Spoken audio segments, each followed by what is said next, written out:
किसी शहर में एक अमीर सेठ रहता था। उसके पास बहुत पैसा था। वह बहुत सी फैक्ट्रियों का मालिक था। एक शाम अचानक उसे बहुत बेचैनी होने लगी। डॉक्टर को बुलाया गया। सब टेस्ट करवा लिए पर कुछ भी नहीं निकला। पर न जाने क्यों उसकी बेचैनी बढ़ती जा रही थी। उसकी समझ में नहीं आ रहा था कि ये क्या हो रहा है। रात हुई, नींद की गोलियां भी खा ली, पर ना नींद आने को तैयार और ना ही बेचैनी कम होने का नाम ले। वो रात को उठकर 3 बजे घर के बगीचे में घूमने लगा। घूमते घूमते उसे लगा कि बाहर थोड़ा सा सुकून मिलेगा, तो वह बाहर सड़क पर पैदल निकल पड़ा। चलते चलते हजारों विचार मन में चल रहे थे। अब वो घर से बहुत दूर निकल आया था और थकान की वजह से वो एक चबूतरे पर बैठ गया।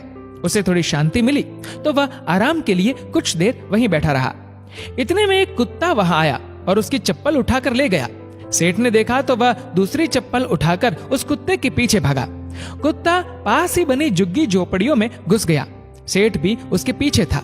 सेठ को करीब आता देखकर कुत्ते ने चप्पल वहीं छोड़ दी और चला गया।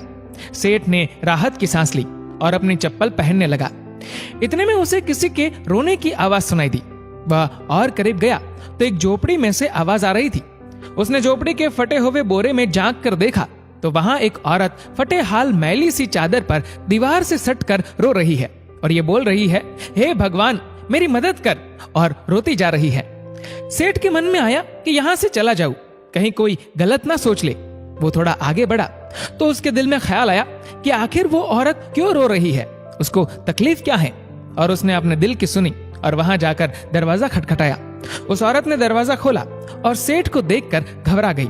तो सेठ ने हाथ जोड़कर कहा, बहन तुम घबराओ मत, मुझे तो बस इतना जानना है कि तुम रो क्यों रही हो।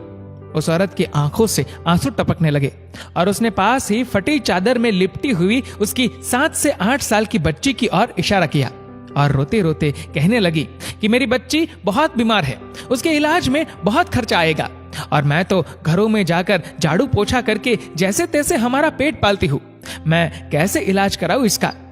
सेठ ने कहा, तो किसी से मदद मांग लो, ऐसे रोने से क्या होगा। इस पर औरत बोली, मैंने सबसे मदद मांग कर देख लिया, इलाज में खर्चा बहुत है, कोई भी मदद करने को तैयार नहीं। सेठ ने फिर कहा, तो ऐसे रात को रोने से पैसे मिल जाएंगे क्या। औरत बोली, कल एक संत यहाँ से गुजर रहे थे, मैंने उनको मेरी समस्या बताई तो उन्होंने कहा, बेटा तुम सुबह 4 बजे उठकर अपने ईश्वर से प्रार्थना करो, बोरी बिछाकर बैठ जाओ और रो गिड़गिड़ा के उससे मदद मांगो, वो सबकी सुनता है तो तुम्हारी भी सुनेगा। मेरे पास इसके अलावा कोई चारा नहीं था। इतना कह वो औरत जोर जोर से रोने लगी। ये सब सुनकर सेठ का दिल पिघल गया और उसने तुरंत फोन लगाकर एम्बुलेंस बुलवाई और उस लड़की को एडमिट करवा दिया। डॉक्टर ने 1.5 लाख का खर्चा बताया तो सेठ ने उसकी जवाबदारी अपने ऊपर ले ली और उस बच्ची का इलाज करवाया। उस औरत को अपने यहाँ नौकरी देकर अपने बंगले के सर्वेंट क्वार्टर में जगह दी और साथ ही उसकी बेटी की पढ़ाई का जिम्मा भी ले लिया। वो सेठ कर्म प्रधान तो था पर नास्तिक था। अब उसके मन में सैकड़ों सवाल चल रहे थे क्योंकि उसकी बेचैनी तो उस वक्त ही खत्म हो गई थी जब उसने एम्बुलेंस को बुलवाया था। वह ये सोच रहा था कि आखिर कौन सी ताकत है जो मुझे वहां तक खींच ले गई। क्या यही ईश्वर है? और यदि ये ईश्वर है तो सारा संसार आपस में धर्म जात पात के लिए क्यों लड़ रहा है? क्योंकि ना मैंने उस औरत की जात पूछी और ना ही ईश्वर ने जात पात देखी। बस ईश्वर ने तो उसका दर्द देखा और मुझे जरिया बनाकर उस तक पहुंचा दिया। अब सेठ समझ चुका था कि कर्मों के साथ साथ सेवा भी कितनी जरूरी है, क्योंकि इतना सुकून उसे जीवन में पहले कभी नहीं मिला था।